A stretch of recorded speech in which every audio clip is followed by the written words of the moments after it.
Passons au troisième exercice. Donc, on considère une installation d'électrophorèse capillaire comportant un capillaire de verre de silice non traité. Non traité, donc la paroi, elle est négative, donc elle porte une charge négative.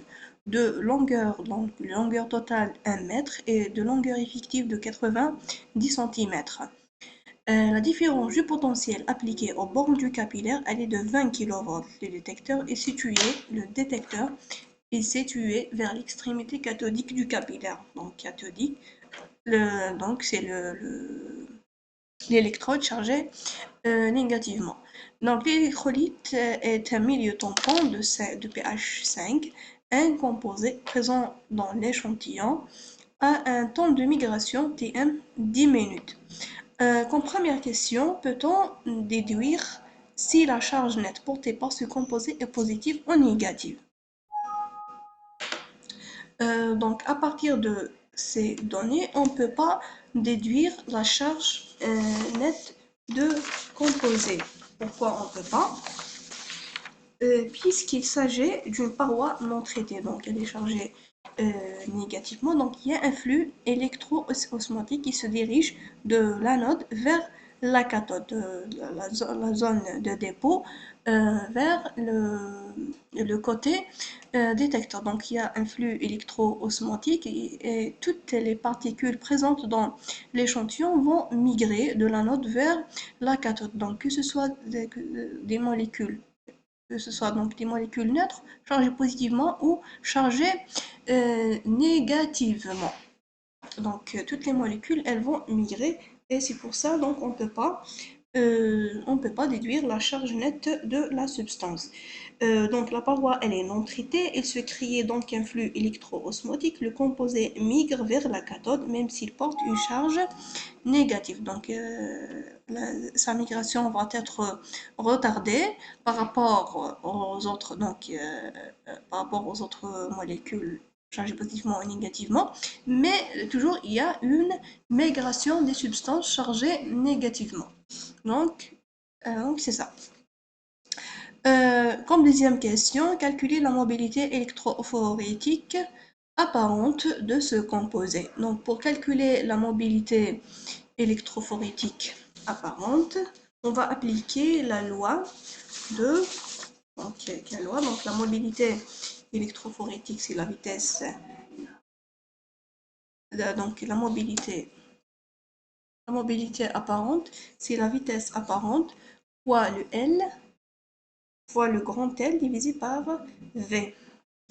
Et elle va être et la vitesse apparente c'est le petit L divisé par Tm. Donc la mobilité électrophorétique apparente va être égale à le petit L fois le grand L divisé par Tm fois V.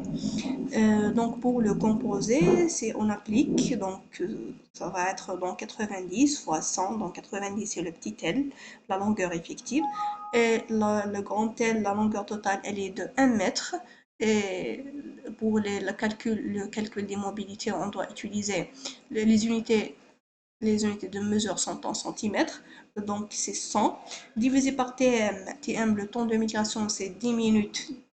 Donc, et nous, on travaille avec les temps en secondes, ça fait 10 fois 60, ça fait 600 secondes, fois la tension, elle est de 20 kV, ou bien c'est 20 fois 10 à la puissance 3.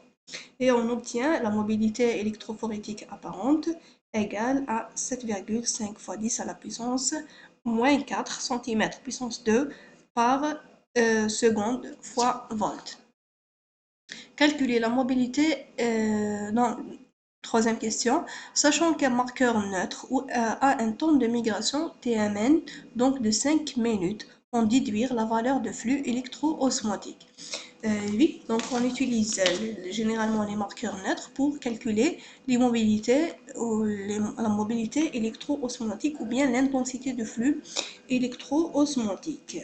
Donc toujours en appliquant la même loi, ça fait la mobilité électro-osmotique, c'est le petit L fois le grand L divisé par Tmn, cette fois-ci c'est le Tmn, fois le V.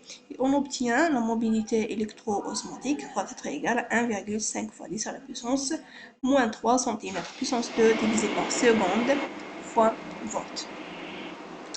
Et la mobilité électrophorétique du composé. La mobilité, donc on sait bien que la mobilité apparente, c'est la somme des deux mobilités électrophorétiques et la mobilité électro-osmotique. Donc la mobilité électrophorétique c'est la différence entre la mobilité apparente et la mobilité électro-osmotique. Après avoir donc calculé la différence entre les deux mobilités, donc calculé précédemment dans la question B et C, on obtient la mobilité électrophorétique égale à moins 7,5 fois 10 à la puissance moins 4 cm puissance 2 divisé par seconde fois volt.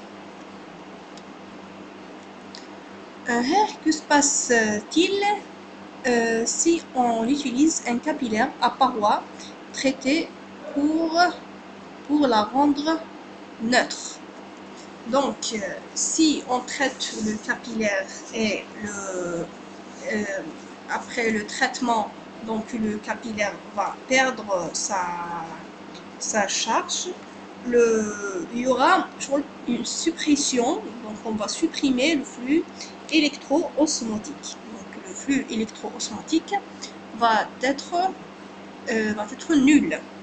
Et par conséquent, le composé, donc notre composé, puisque sa mobilité électrophorétique elle est négative, donc il porte une charge négative.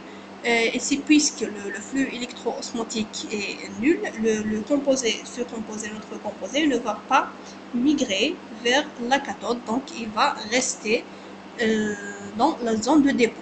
Donc il n'y aura pas une migration de notre composé puisqu'il porte une charge négative. C'est ça.